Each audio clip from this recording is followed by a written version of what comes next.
What if I told you that one man's biggest lie, pretending to be in a coma, turned into the greatest truth of his life?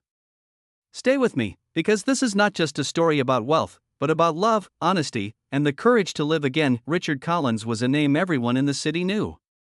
He was the kind of man who made the front pages, self-made millionaire, owner of hotels and businesses, a man whose suits cost more than most people's monthly salaries. To the world, he had everything: cars, mansions, money to burn. But what no one saw was the silence of his home, the emptiness of his nights, and the gnawing fear that people only loved him for what he had, not who he was. One evening, a sharp pain seized his chest during a business gala.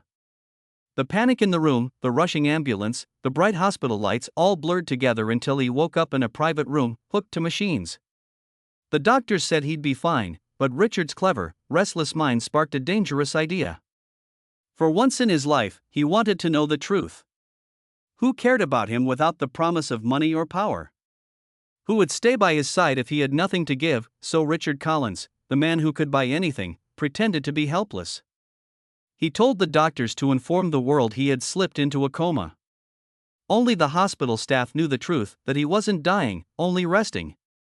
And so, Richard became a silent watcher, lying still in bed, listening to every word around him. Days passed.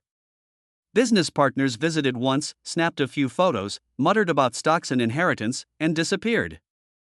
Distant relatives came, spoke in hushed tones about his wealth, and argued over what they might receive when he passed. Nobody spoke to him as a person, only as a bank account waiting to be divided.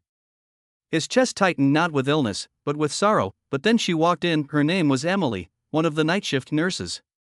She wasn't glamorous, not the type to catch attention at a millionaire's party. She was ordinary in the most extraordinary way: kind eyes, a warm smile, and a voice that carried a softness money couldn't buy. She didn't know Richard was listening, but every night she would talk to him as if he could hear her. "Mr. Collins," she'd whisper, adjusting his blanket, "I don't know if you're in there somewhere. But if you are, I hope you know you're not alone." At first, Richard dismissed it as routine kindness. But as days became weeks, Emily's words pierced through his loneliness. She would tell him about her day, how hard it was working double shifts to pay for her younger brother's college tuition, how her mother's health bills stacked higher than her salary could handle, how she sometimes cried in the break room but came back with a smile because patients deserved hope. And then one night, something happened that Richard would never forget. Emily thought he was in deep coma, so she leaned close to his ear and whispered a confession. "Sometimes I wish I had someone to talk to, someone who listens. I don't care about riches or fancy things. I just want someone who understands, who sees me. But maybe people like you don't care about people like me. Still, I like to believe, even if you never wake up, that you're listening. And if you are, thank you." Richard's heart thundered in his chest. He had spent his life drowning in contracts, wealth, and suspicion, yet here was a woman who poured out her soul to him without asking for anything in return. She didn't want his money. She just wanted to be heard. For the first time in years, Richard felt tears press against his eyes. He wanted to speak, to thank her, to tell her that he was listening. But he stayed still, torn between the safety of his disguise and the risk of revealing himself. The days that followed were even harder. Emily kept coming, caring for him with patience no one else offered. When his family fought in the hallway, she calmed the storm. When colleagues stopped showing up, she still remained. Her quiet strength began to change Richard. He realized the greatest wealth wasn't in his accounts, it was in moments of human connection, in compassion freely given. One evening, Emily entered his room exhausted, her shoulders slumped. She sat beside him and held his limp hand. "Mr. Collins," she murmured, her voice trembling, "I don't know if I can do this anymore. Life feels so heavy.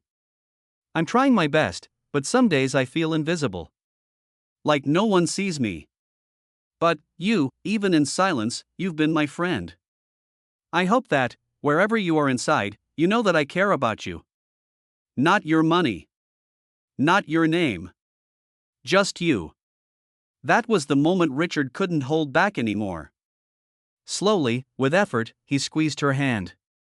Emily gasped, her eyes wide as she stared at him. And then, for the first time in weeks, Richard opened his eyes. "Emily," he whispered hoarsely, his voice breaking, "I see you. I've heard every word." Tears streamed down her face as she covered her mouth, unable to believe what had just happened.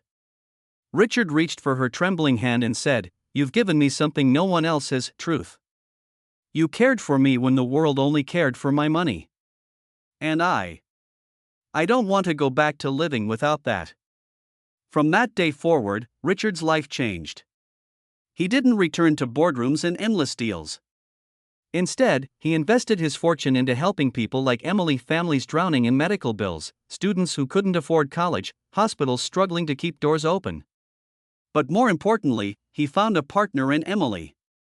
She taught him that love doesn't measure wealth, it measures heart, and in turn, Richard gave her what she had always longed for: not riches, not gifts, but someone who truly saw her. And so, the millionaire who once pretended to be in a coma discovered that sometimes, the greatest awakening isn't of the body, it's of the soul, because in the end, the richest man isn't the one with the biggest bank account, but the one who learns how to love and be loved in return.